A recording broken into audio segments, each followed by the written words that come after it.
Hello everybody, నేను BV Satyanagesh. కొంతమంది ఎప్పుడు ఏదో వరి అవుతూ ఉంటారు.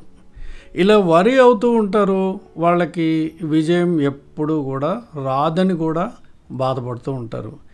ఎప్పుడు ఇలా వరి అవుతూ ఉండి బాధపడుతూ ఉండే వాళ్ళకి విజయం ఎలా వస్తుంది? ఈ బాధ నుంచి బయటకు వచ్చి విజయం వైపు ప్రయాణిస్తే అప్పుడు విజయం దొరుకుతుంది. సో దీనికి 6 స్టెప్స్ ఉన్నాయి. ఆ 6 స్టెప్స్ ఏంటో ఒక్కొక్కటి చూద్దాం. ఒకటి రికగ్నైజ్, ఐడెంటిఫై అంటారు. అంటే మనకున్న సమస్య ఏంటి అనేది మనం ఫస్ట్ గుర్తించాలి.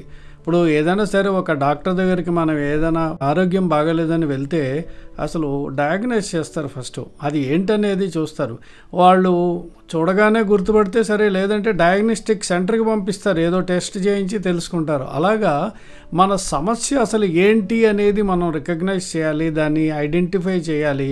అప్పుడు మాత్రమే మనం దానికి విరుగుడు ఏంటో చూడొచ్చు. అంటే ఇది పర్సనల్ ప్రాబ్లమా లేదా ఒక ఫినాన్షియల్ ప్రాబ్లం. అంటే ఇప్పుడు కొన్ని పర్సనల్ రీజన్స్ ఉంటాయి, అది కాకుండా కొన్ని ఫైనాన్షియల్ రీజన్స్ ఉంటాయి, రకరకాల రీజన్స్ ఉంటాయి.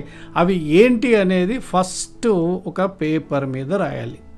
అంటే మన ఖర్చులన్నీ ఒక జర్నల్లో రాసుకుంటూ పోయినట్టు ఏదైనా కానీ ఆ సమస్య ఏంటి అనేది ఐడెంటిఫై చేసిన తర్వాత వాటన్నిటినీ కూడా ఒక పేపర్ మీద రాయాలి, వైట్ పేపర్ మీద రాసిన తర్వాత ఆ తర్వాత వాటిని కేటగరైజ్ చేయాలి. అంటే ఏంటి పర్సనల్ ఏంటి, అఫీషియల్ ఏంటి, లేదంటే ఆరోగ్య సమస్యలు ఏంటి, లేదంటే ఫైనాన్షియల్ ప్రాబ్లమ్స్ ఏంటి, ఇవి ఐడెంటిఫై చేయాలి. ఇప్పుడు సెకండ్ స్టెప్ ఏంటో చూద్దాం.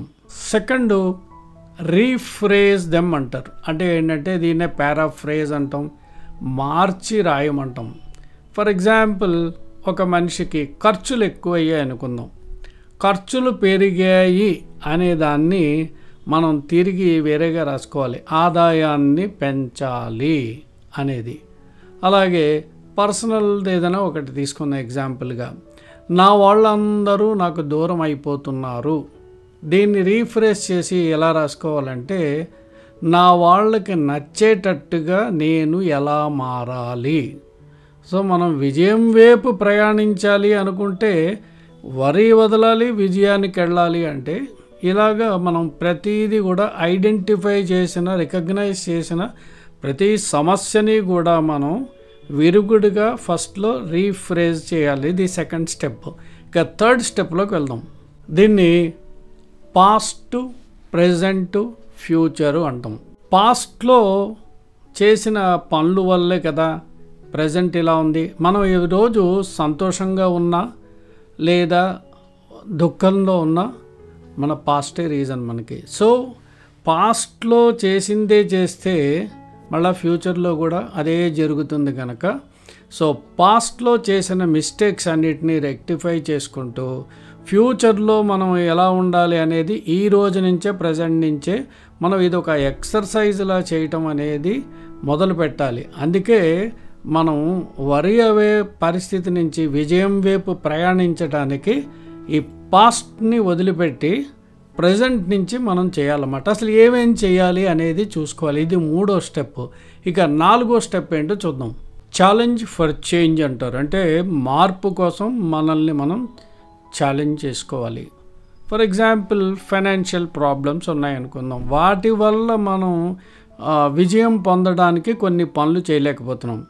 ఫైనాన్షియల్ ప్రాబ్లమ్స్ అంటే మీరు చేసేది బిజినెస్సా, మీరు చేసేది ఉద్యోగమా? ఉద్యోగం అయితే ఈ ఉద్యోగం మారటమా, ప్రమోషన్ కోసం ప్రయత్నం చేయడమా చూసుకోవడం. ఇక బిజినెస్ అయితే బిజినెస్లో ఈ ప్రోడక్ట్స్ ఇంకా పెంచాలా, ప్రోడక్ట్స్ ఇంకా వైడ్ వెరైటీ పెట్టుకోవాలా ఏంటనేది ఆలోచించుకోవాలి. ఇక అది ఫైనాన్షియల్ కాదు అంటే నెక్స్ట్ వచ్చి బిహేవియరల్ ఆస్పెక్ట్స్. బిహేవియరల్ ఆస్పెక్ట్స్లో ఫస్ట్ది మనం చేయాల్సింది ఏంటంటే ఛాలెంజ్ యువర్ థింకింగ్ అంటాం. ఛాలెంజ్ యువర్ థింకింగ్ అంటే, ఇప్పుడు నేను ఒక పని చెయ్యాలి అని నాకుంది. ఆ పని చేయాలి అనుకుంటే నాకు లాభం కలుగుతుందని నాకు తెలుసు, కానీ చూద్దాంలే, నేను చేయలేనేమో, నాతో కాదేమో, తర్వాత చూద్దాంలే, అయినా నాకు ఇప్పుడు మూడ్ లేదు. ఇలాంటివి మనకి అనిపించినప్పుడు వెంటనే మీ థింకింగ్ని మీరు ఛాలెంజ్ చేసుకోవాలి. నో, నేను చేయాలనుకున్నాను, ఇప్పుడే చేస్తాను అని ఛాలెంజ్ చేయాలి థింకింగ్ని. అలాగే మీరు నెగిటివ్ సైడ్ ఆలోచిస్తున్నారు అనుకోండి, వెంటనే పాజిటివ్ సైడ్కి ఇమీడియట్గా షిఫ్ట్ చేయాలి.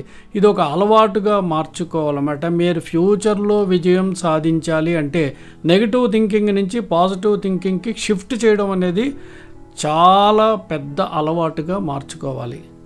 మరొక పాయింట్ సెకండ్ది ఏంటంటే డిసిప్లిన్ యువర్ సెల్ఫ్. అంటే క్రమశిక్షణ అంటే ఇది శిక్ష కాదు, శిక్షణ అంటే ఏంటి? క్రమమైన పద్ధతిలో శిక్షణ తీసుకోవటమే క్రమశిక్షణ. అంటే రోజు ఈ టైంకి లేస్తాను, ఈ పని పూర్తి చేసుకుంటాను, ప్రతిరోజు ఈ పనులు చేస్తా, ఆ పనులు పూర్తయ్యేదాకా కూడా నేను నిద్రపోను. ఇలాంటివేవో కొన్ని మీరు ఒక డిసిప్లిన్ పెట్టుకోవాలి. టైంకి ఆఫీస్కి వెళ్తాను, టైంకి బిజినెస్ లేదా షాప్ ఓపెన్ చేస్తాను, ఇలా ప్రతిదీ కూడా నేను టైం ప్రకారం చేసుకుంటాను అని డిసిప్లిన్ చేసుకోవడం. మరో point come out of comfort zone అంటాం. కంఫర్ట్ జోన్లో ఉంటే మనం గొప్ప విజయాలు ఏమీ సాధించలేం. కంఫర్ట్ జోన్లోంచి బయటకు రావాలి. అంటే కంఫర్ట్ జోన్ అంటే అందులో మనం చాలా హాయిగా ఉంటాం, దాంట్లోంచి బయటకు వస్తే డిస్కంఫర్ట్ వస్తుంది కనుక అందులోంచి బయటకు రావడానికి ప్రయత్నం చేస్తేనే విజయం సాధించగలుగుతాం. మరో పాయింట్ ఇందులోనే ఛాలెంజ్ ఫర్ చేంజ్లో మరొక పాయింట్ నో లీనియంట్ యాటిట్యూడ్. అంటే చులకన భావం ఉండకూడదు. ఇది మీ లైఫ్ మీద మీకు చులకన భావం ఉంటే ఆ బాధపడటమే మిగులుతుంది తప్ప విజయం ఏ రోజుకి రాదు. విజయం కావాలి అంటే చులకన భావం తగ్గించుకొని నాకు ఎంతో పొటెన్షియల్ ఉంది, నేను ఎంతో చేస్తాను అనుకుని మొదలు పెట్టాలి.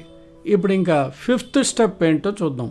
ఇది చాలా ఇంపార్టెంట్ స్టెప్. ఇది లేజీనెస్ అండ్ పోస్ట్పోన్మెంట్ అంటారు. ఈ రెండు ట్విన్ బ్రదర్స్ లాంటివి.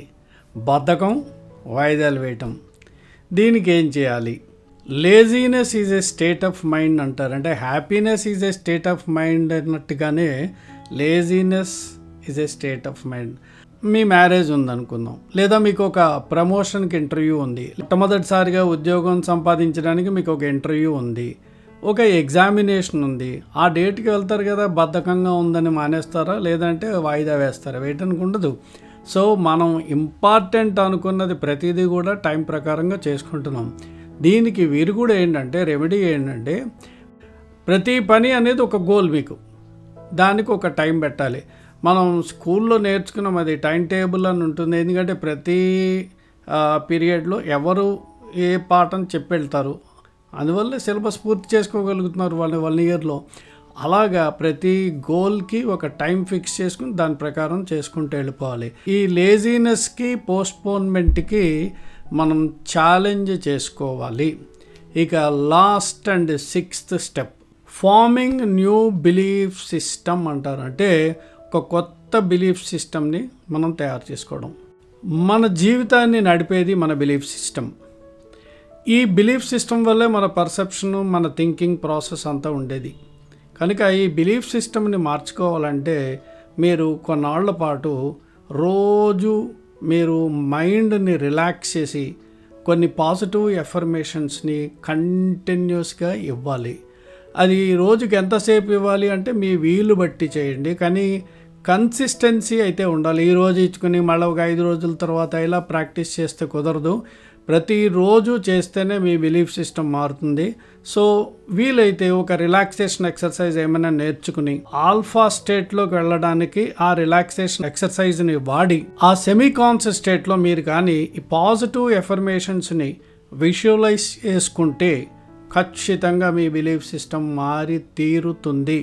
ఇలా కొత్త బిలీఫ్ సిస్టమ్ని మీరు తయారు చేసుకొని ఈ పైన చెప్పిన 5 స్టెప్స్ని కూడా మీరు ఫాలో అయితే ఖచ్చితంగా బాధపడే పరిస్థితి నుంచి మీరు విజయం వైపు ప్రయాణించగలుగుతారు, విజయాన్ని సాధించగలుగుతారు, ఖచ్చితంగా సాధిస్తారు. ఎన్నాళ్ళు అని మాత్రం అడగండి. ఎందుకంటే అది కొంతమంది వారం రోజులని, కొంతమంది 21 డేస్ అని, కొంతమంది ఎప్పటికీ చేయండి అని చెప్తూ ఉంటారు. మీ బిలీఫ్ సిస్టమ్ మారాలి అంటే మీరు కొన్నాళ్ల పాటు చేయాలి. మీ బిలీఫ్ సిస్టమ్ మారిందని మీకు నమ్మకం వచ్చిన తర్వాత అప్పుడు కొత్తగా ఇంకేం చేయాలనేది ఆలోచించండి. ఫైనల్గా మీరు అనుకున్నది మీరు సాధించటం అనేది ముఖ్యం కనుక విజయాలు మీద విజయాలు సాధించుకుంటూ వెళ్తే చాలు, మీరు అది అలవాటుగా మారుతుంది. తర్వాత దాన్ని మీరు ఎంజాయ్ చేస్తారు కూడా ఈ ఎక్సర్సైజ్ చేయడం అనేది. సో ఈ 6 స్టెప్స్ వాడుతూ మీరు విజయాన్ని సాధించాలని చెప్పి కోరుకుంటూ నేను ముగిస్తున్నాను. ఈ వీడియో చూసినందుకు మీ అందరికీ కృతజ్ఞతలు. Thank you very much.